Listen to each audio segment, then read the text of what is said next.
The hum of the server room was my symphony, a low, thrumming C-sharp of cooling fans and processing units, a constant, reliable presence that grounded me when the human world of the office became too loud, too unpredictable. At 38, I'd found my sanctuary not in wood-paneled studies or quiet libraries, but here, amidst the blinking LEDs and the whisper of forced air. In product development for a mid-sized tech firm, I was the ghost in the machine, the man who spoke the language of logic and could coax functionality from chaos. I didn't crave the spotlight, I craved the elegant solution. I was the one who stayed late, the one who traced a bug through 1,000 lines of code with the patience of a monk illuminating a manuscript. My victories were silent, known only to the system itself, and that had always been enough. Until it wasn't. Tyler was the human counterpoint to my mechanical symphony. He was a burst of major chords and infectious laughter, a man who wore confidence like a tailored suit. We'd started at the company the same year, two fresh-faced recruits from different worlds. He was sales adjacent, a product evangelist who could charm the budget out of an accountant. I was deep in the engine room. Somehow, we'd become friends. It started with shared lunches, then after-work beers that stretched into hours. He'd drag me to karaoke nights, his arms slung around my shoulders, bellowing Bon Jovi into a microphone while I laughed from the sidelines. He remembered birthdays, asked about my weekend, knew the name of my cat. He made me feel seen, a sensation so novel and potent I mistook it for genuine kinship. I thought we were a team, the brains and the charisma, the architect and the front man.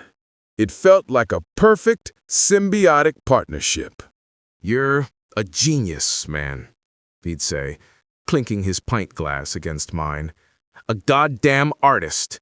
Someone needs to make sure the suits upstairs know it." I'd shrug, a warmth spreading through my chest that had little to do with the alcohol. They get the reports. The system works. That's what matters. "No, that's not what matters," he'd insist, his eyes alight with fervor. "Perception is reality. You can build the best mousetrap in the world, but if no one hears the snap, did it even happen?" I should have heard the warning in those words. I should have recognized the gleam in his eye, not as admiration, but as avarice.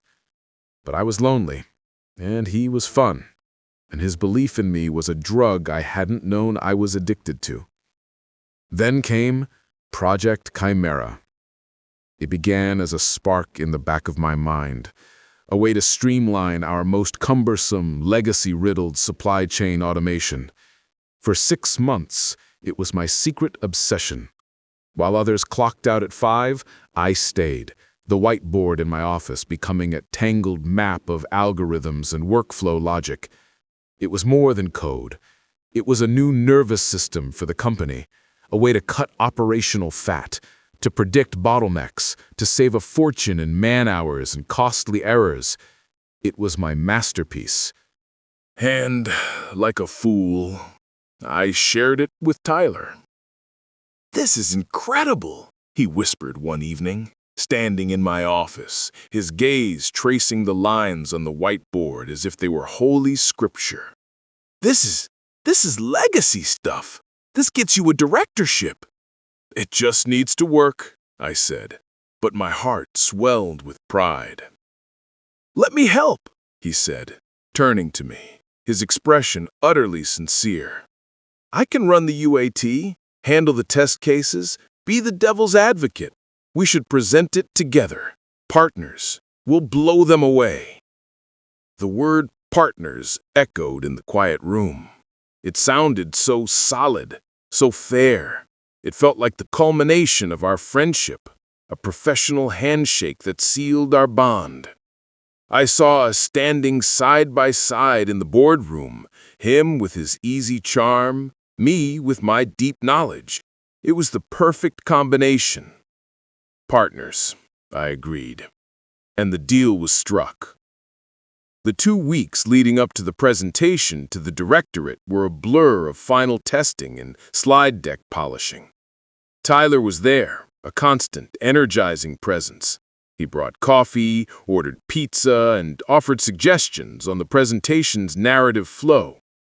"We need to sell the sizzle, not just the steak," he'd say, tweaking a bullet point into a bold, visionary statement. I deferred to his expertise, grateful for his help. I was building the engine. He was designing the beautiful car body that would house it. The day before the presentation to the directorate, he clapped me on the back. "It's locked, brother. This is it. Our ticket. Get some sleep. You look like hell. I'll see you in the morning. We'll do one last run-through." I went home, my nerves jangling with a mixture of terror and excitement. I barely slept. The next morning, I put on my best suit, practiced my opening lines in the mirror, and drove to the office, the fateful slide saved on a secure drive and backed up in 3 separate cloud locations. I was the first one to the 9th floor conference room, the aquarium, with its glass walls and panoramic view of the city. I plugged in my laptop, my hands trembling slightly. The room was set for a major presentation. The polished table held bottled water and notepads.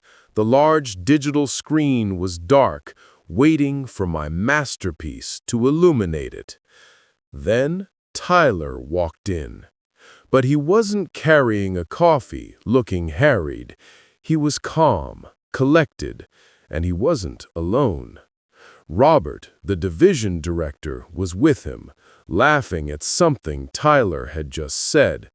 My heart did a little stutter step of confusion. "Ah, there you are," Robert said, his tone oddly placating. Tyler gave me a tight, sympathetic smile. "Hey, man, I was just telling Robert not to expect too much from you today. We all know you've been under a lot of personal strain." The words didn't compute. Personal strain? I watched, frozen, as Tyler pulled a thumb drive from his pocket and plugged it into the console. With a click, my presentation flickered to life on the massive screen. My title slide, my work. "What are you doing?" I managed, my voice a dry croak. Tyler's smile didn't reach his eyes. "Don't worry about a thing. I've got it. Robert, as I was saying, the core architecture is robust, but the real innovation is in the predictive analytics module I developed."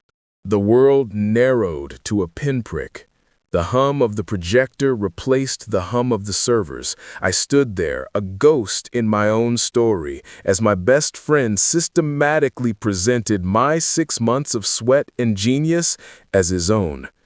He used my slides, my diagrams, even my specific phrasing, delivered with a slick, polished confidence that made it all sound new and his. He'd sent the draft to Robert the night before, he explained smoothly, since I had been forced to take an unexpected personal break. I looked at Robert, who nodded along, impressed. I looked at the other suits filing in, their eyes on Tyler, the rising star. I was invisible. The architect had been erased, and the front man was taking a solo bow. The applause at the end was like a physical blow. Robert shook Tyler's hand, a firm, congratulatory grip. "Outstanding work, Tyler. Truly visionary. We'll need to discuss the rollout and, of course, the new team structure." My promotion, my bonus, my applause. I stood up on shaky legs, my laptop forgotten. As I stumbled out of the room, I caught Tyler's eye. For a fraction of a second, the mask slipped. There was no apology there, no guilt. There was only a cold, calculated triumph and a silent warning. Don't you dare. An email arrived that afternoon, CC'd to the whole department. It was from Robert. It praised Tyler's innovative leadership on Project Chimera and formally announced his promotion to Senior Product Lead. At the very bottom, a single line. My thanks also to the team for their supportive efforts. I had been reduced to a supportive effort. The fury that rose in me was a white-hot, silent thing. It didn't make me shout or throw things. It made me very, very still. It was a cold fusion in my core, generating immense power with no outward radiation.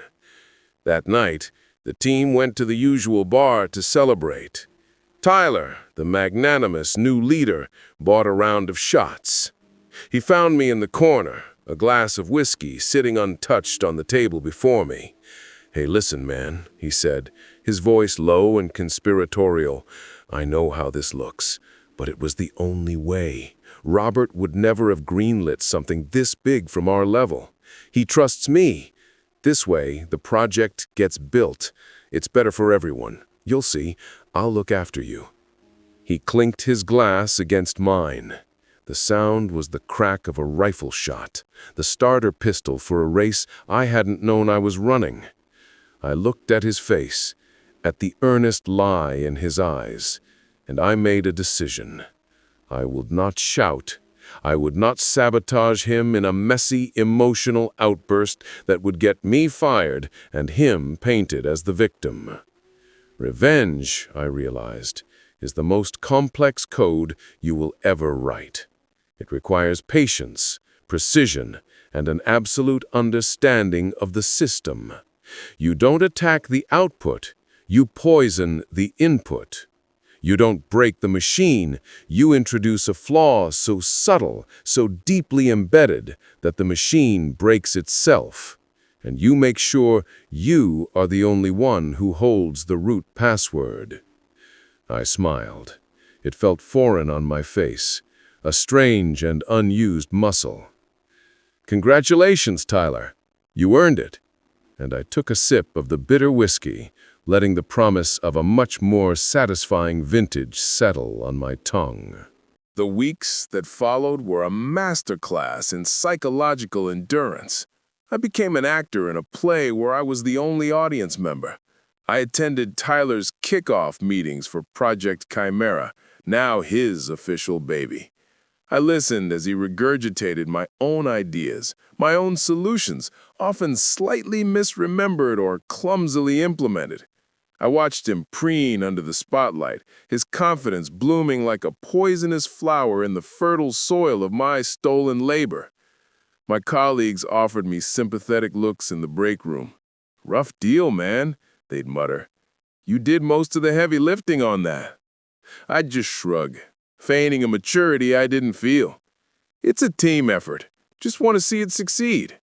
The lie was ash in my mouth, but it served my purpose. I was building a new persona, the reliable, humble team player, unbothered by credit, solely dedicated to the company's success. It was a shield, and behind it, I sharpened my swords. Tyler, for all his charm, was a terrible architect.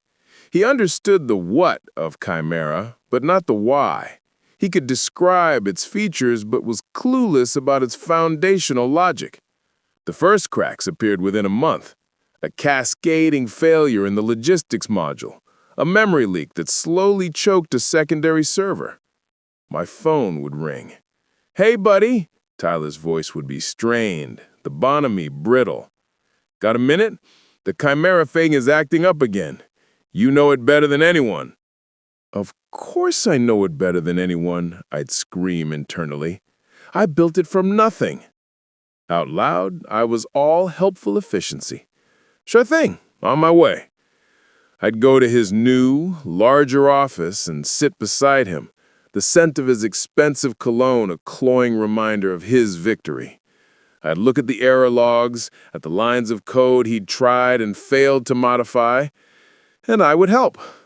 but I helped with the precision of a surgeon applying a tourniquet, not a cure.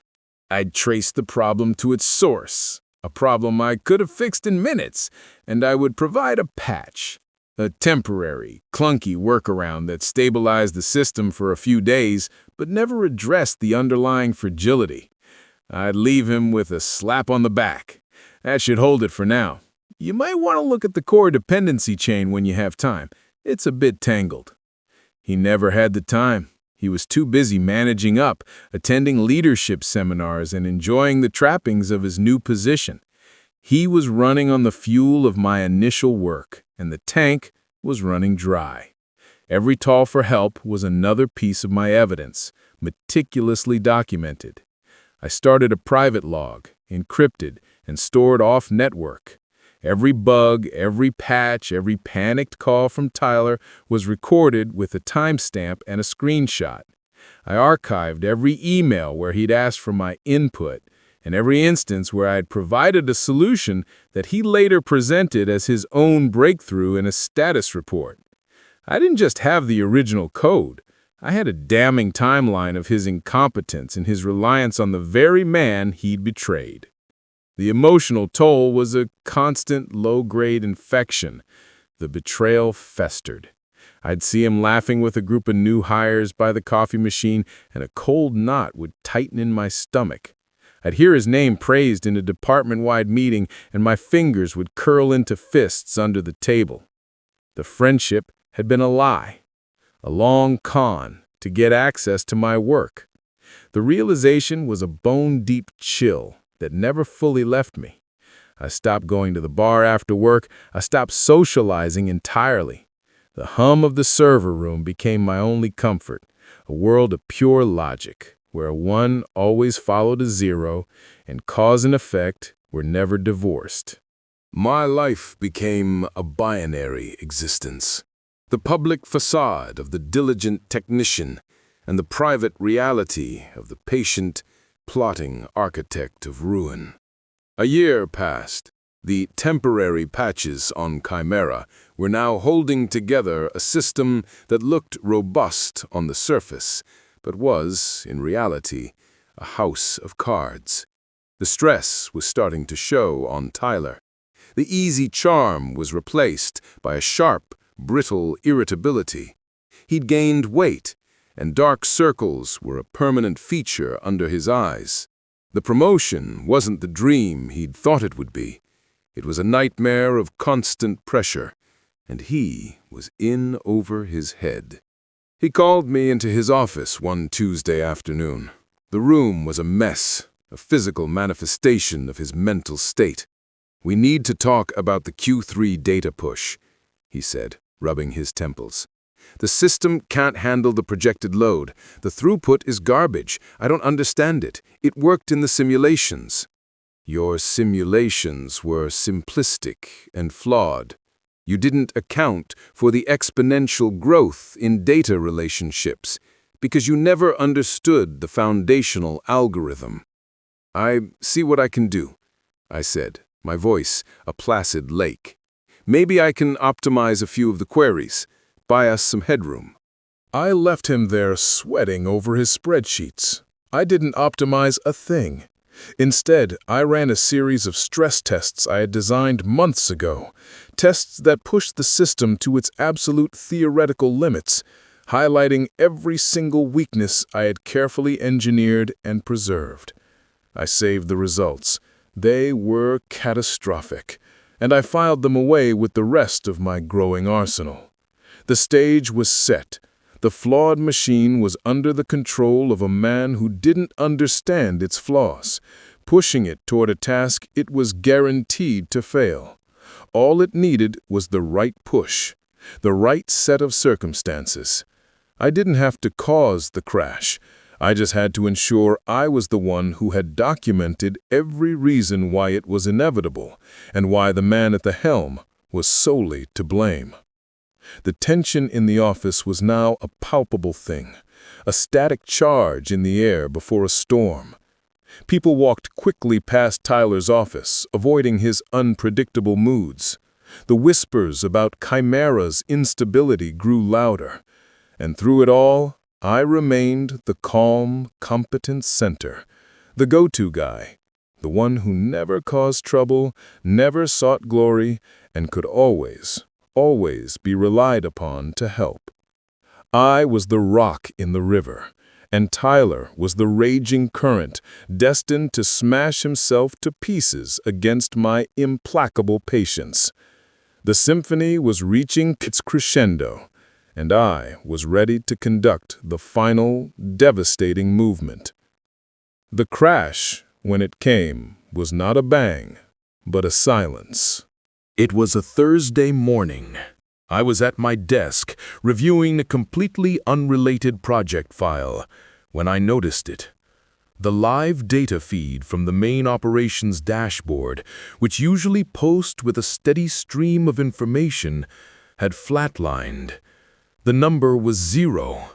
Not slowing, not glitching. 0. A moment later, the first phone rang, then another. A chorus of panicked voices rose from the bullpen. My own phone lit up. It was Tyler. His voice was an octave too high, stripped of all its usual confidence. "The servers, Chimera, they're gone. Everything is offline. The backup sync failed last night. We've lost weeks of procurement data. Orders, invoices, shipping manifests. It's all just gone." I leaned back in my chair, a strange, profound calm settling over me. This was it, the logical conclusion of a long and carefully plotted equation. The machine had finally broken itself, just as I knew it would. "I'm on my way," I said, my voice devoid of the panic that was surely consuming him. The scene in the server room was one of controlled chaos. Technicians were frantically typing at consoles, their faces illuminated by the frantic scroll of error messages. The department head, Susan, was there, her arms crossed, her face a mask of thunder. And Tyler was at the center of it, sweating, gesticulating, offering incoherent explanations. "It must be a hardware failure, a network intrusion, something," he was stammering. "The system was stable. I reviewed the logs myself just yesterday." Susan's eyes fell on me. "What do you see?" I didn't look at Tyler. I walked to a terminal, my fingers flying across the keyboard with an authority born of true understanding. I pulled up logs, traced the failure. It was exactly as I'd predicted. The data load from the Q3 push had triggered a cascade failure in the memory allocation module. A module I had repeatedly warned Tyler was a bottleneck, a module for which I had provided only superficial patches. "It's not hardware," I said, my voice quiet but cutting through the panic. "It's the core code. The system was pushed beyond its designed parameters. The fail-safes didn't engage." I turned to Susan. "It appears the underlying architecture couldn't support the load. The errors have been accumulating." It was a masterstroke of understated accusation. I hadn't blamed Tyler. I had simply stated facts, facts that pointed directly to the man who had claimed ownership of that architecture. Tyler's face was a sickly shade of gray. "That's not possible. I built this system. I know what it can handle." "The audit logs will show the sequence of events and the history of patches and modifications. It should all be documented." The word documented hung in the air. Tyler's eyes met mine. For the first time, I saw not triumph, nor guilt, but raw, undiluted fear. He knew. He knew I had been keeping score. The next few days were a quiet purgatory. the company launched a full formal compliance audit. The IT security team and an external firm descended, their presence a silent, grim condemnation. The office was funereal. Tyler was suspended, told to stay home pending the investigation. I didn't wait to be asked. I prepared my package. It wasn't an angry manifesto. It was a dry, factual, meticulously organized digital dossier. It contained the time-stamped original source code for Project Chimera from its earliest commits, records of every single bug report and stability issue that had arisen post-launch, copies of every email from Tyler requesting my help alongside the temporary fixes I had provided, my own private analysis written months ago predicting this exact failure mode due to structural weaknesses, side-by-side comparisons showing how Tyler's status reports claimed credit for stability that was in fact propped up by my constant, uncredited intervention. I submitted it through the official compliance portal with a brief, professional cover note. In the interest of a thorough investigation, I am providing documentation of my involvement with Project Chimera from its inception to the present day. I didn't accuse, I didn't use his name. I just sent the truth in its most raw and damning form. The truth, as I had learned, was the heaviest weapon of all. The fallout was swift and brutal. The audit found everything: the stolen work, the reckless updates pushed without proper testing, the systematic bypassing of safety protocols in a rush to show progress, the utter reliance on an uncredited employee to keep the entire operation from collapsing. Tyler was fired, not laid off, not let go, fired for gross misconduct and misrepresentation. He was escorted from his home by security and marched out of the building, his career in ashes. A month of uneasy calm followed. The company was still reeling. Then my manager and Susan called me into the aquarium, the same room where it had all begun. "The Chimera project is critical," Susan said, her hands steepled on the table. "It's a wreck, but it's our wreck. We need someone who understands it, truly understands it, to stabilize it, to fix it. We'd like you to take lead, temporarily, of course, just until we're back on our feet." I looked from her earnest face to my manager's hopeful one. I looked out through the glass walls at the office where I had been invisible for so long. "Of course," I said, "I'll do what I can." That was 2 years ago. The temporary tag was never removed, but neither was my authority. I rebuilt Chimera from the ground up, this time properly, elegantly. It became the backbone of the company's operations, the fortune saver it was always meant to be.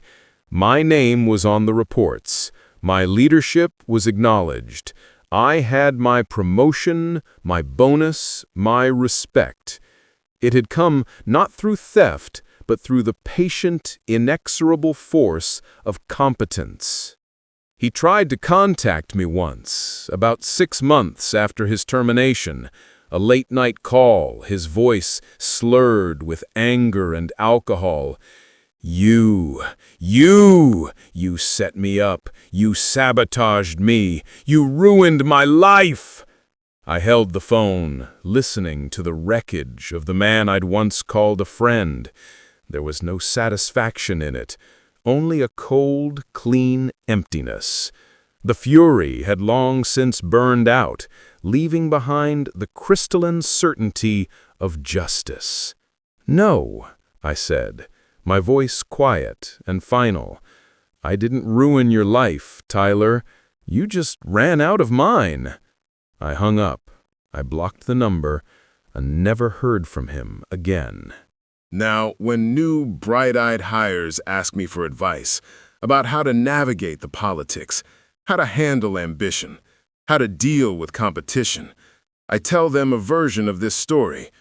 I leave out the names, I leave out the venom, but I give them the core truth, the lesson written in lines of code and the silence of a crashed server. I look them in the eye and I say, do your work. Do it well. Trust, but verify. And in this world where perception often trumps reality, remember one thing. I let the pause hang. Let the weight of the words settle. Never shout. Never sabotage. Just keep the receipts. Sometimes the best revenge is staying quiet and letting the truth crash down right where it belongs. What's the most cunning long-game revenge you've ever witnessed or imagined? The ones that are quiet, patient, and utterly devastating are always the most fascinating. Share your thoughts in the comments below, and subscribe for more tales of calculated consequences and karma served cold.